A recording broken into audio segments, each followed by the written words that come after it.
Hello, based on the newspaper study and observation, मैंने एक video बनाया है जिसमें मैंने ये बताने की कोशिश की है कि बिहार में जिस तरह से रोड और ब्रिज का कंस्ट्रक्शन हो रहा है लार्ज स्केल पे, उससे बिहार किस तरह से प्रोस्परस एंड आत्मनिर्भर बन रहा है। इसको मैंने दो केस स्टडी से समझाने की कोशिश किया हूँ। पहला केस स्टडी में लिया हूँ जिसमें कंस्ट्रक्शन ऑफ बलुआहा ब्रिज और उसके में जो उसके अप्रोचिंग रोड्स एंड ब्रिज हैं उसके बेसिस पे एक केस स्टडी बताने जा रहा हूँ। ये जो ब्रिज है अप्रोक्स 2 किलोमीटर लॉन्ग है कोसी रिवर के ऊपर, और ये कनेक्ट करता है Baluaha Ghat to Gandaul in Saharsa district. आखिर इस ब्रिज को बनने से क्या क्या इम्पैक्ट हुए इस एरिया में, इसके बारे में बताने जा रहे हैं।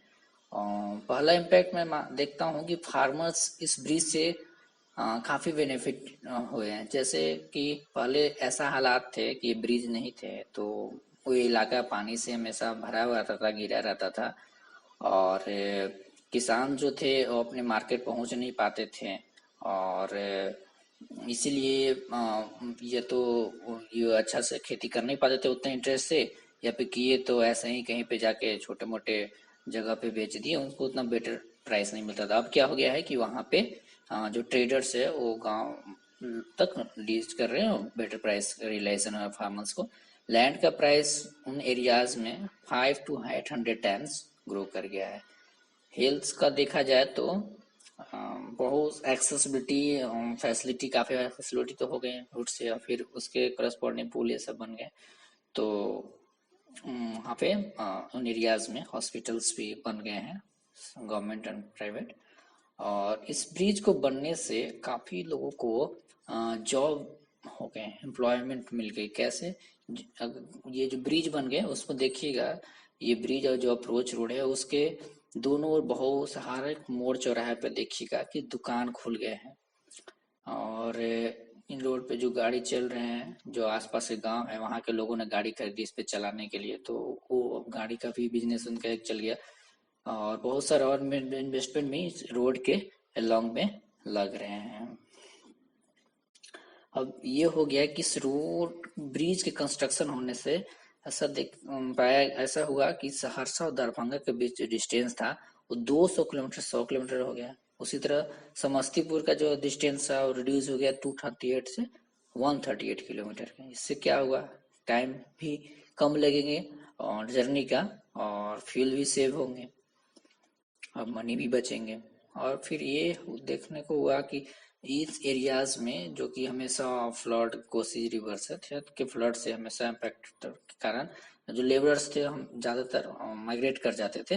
बट ब्रिज के बन जाने से उस एरिया में इस तरह से डेवलपमेंट हो गया कि जो माइग्रेंट्स है अब घर पे ही काम करना सही समझ पा रहे हैं। और एक ऐसा देखा गया कि जो महिसी और नवाहाटा ब्लॉक है उसके 12 ऐसे गांव जो कि जहां तक के लोग बाहर हो जाया करते थे अब वो नहीं जा रहे हैं।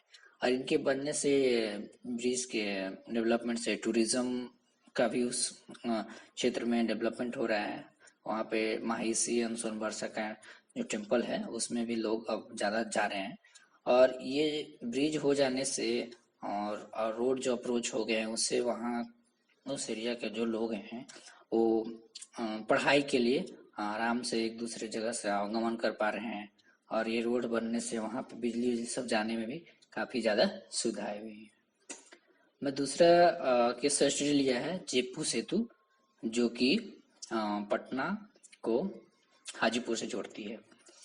इसमें ऐसा माना जा रहा है कि ये जो ब्रिज है 4 करोड़ लोगों को सोशली इकोनॉमिकली ट्रेडिस कंडीशन को इम्प्रूव रिलीफ किया है। ठीक है। और इसके बन जाने से उन एरियाओं में लैंड प्राइस काफी ज्यादा बढ़ गए हैं, तो हाई रिटर्न हो रहे हैं लैंड ओनर को। गवर्नमेंट को भी सेलिंग बाइंग लैंड होने से भी उसे मिल रहे हैं, पैसे आ रहे हैं टैक्स के रूप में। और ये भी माना जाता है कि इस एरिया क्राइम प्रोन था, यहाँ पे क्राइम बहुत होते थे और क्राइम करके जो अपराधी थे भाग जाते थे। और फिर एक ही और रास्ता था हाजीपुर तरफ जाने का, दियारा में, गंगा दियारा में महात्मा गांधी सेतु, जो कि हमेशा बहुत ही रस होता था वहां पे, तो ज्यादा वो पकड़े नहीं जाते थे, लेकिन इससे बन जाने से एक्सेसिबिलिटी अब थोड़ा फास्ट हो गया है, जिससे कि अपराधियों पे भी थोड़ा नकेल कसे जा रहे हैं। और फिर ये इस ब्रिज के भी अप्रोचिंग जो रोड है उसके लॉन्ग काफी सारे शॉप्स बिजनेस हैं, वो भी खुल गए हैं। तो इससे हम देख पा रहे हैं कि कैसे रोड और ब्रिज से कितने ज्यादा जो है चीजें डेवलप कर पा रही है उस एरिया में।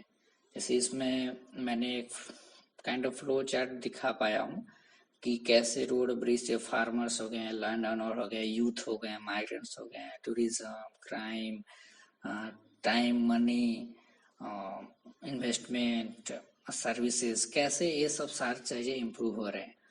और ये जो बिहार गवर्नमेंट है अभी करंटली टूलाज, जो कि बहुत ही छोटे गांव होते हैं, बड़े गांव तो छोड़िए, छोटे गांव तक को भी मेटालिक रोड से जोड़ रही है। ऑलमोस्ट ये काम कंप्लीट हो रहा है। तो इससे आप ये अंदाजा लगा सकते हैं कि ये रोड ब्रिज से इस तरह कितने फायदे हो रहे थे, और इस लेवल तक कनेक्टिविटी बढ़ाया जा रहा है। तो आप समझ सकते हैं कि इससे किस तरह से कितना कुछ ज्यादा बिहार के इन क्षेत्रों में फायदा होने वाले हैं। तो अब हम कह सकते हैं कि कैसे प्रोस्परस कैसे, तो हम देख सकते हैं कि इस इन चीजों से इन चीजों के कंस्ट्रक्शन से कैसे पर कैपिटा इनकम बढ़ रहे हैं, और जो सर्विसेज हैं उनसे लोगों का उन क्षेत्र में लाइफ इम्प्रूव किया है। और फिर आत्मनिर्भर कैसे, तो देख सकते हैं कि इस डेवलपमेंट से माइग्रेंट हैं वो माइग्रेट रिड्यूस्ड हो गए, जहाँ दूसरे स्टेट्स में जाना। और जो भी माइग्रेंट थे जो सीख कर दूसरे जगह से आए हैं, वो लोग यहाँ पे उस स्किल से अपना बिजनेस स्टार्ट कर रहे हैं, और ये क्षेत्र भी अट्रैक्ट कर रहे हैं, इन्वेस्टमेंट को अट्रैक्ट कर रहे हैं। मैं ये भी कहना चाहूंगा कि ये डेवलपमेंट इनफ नहीं होगा, क्योंकि बिहार एक ऐसा स्टेट है जहाँ पे बहुत सा अभी भी पॉवर्टी है, और बहुत सारे और चैलेंज हैं। इसलिए बहुत और भी कुछ करने की जरूरत है। Thank you.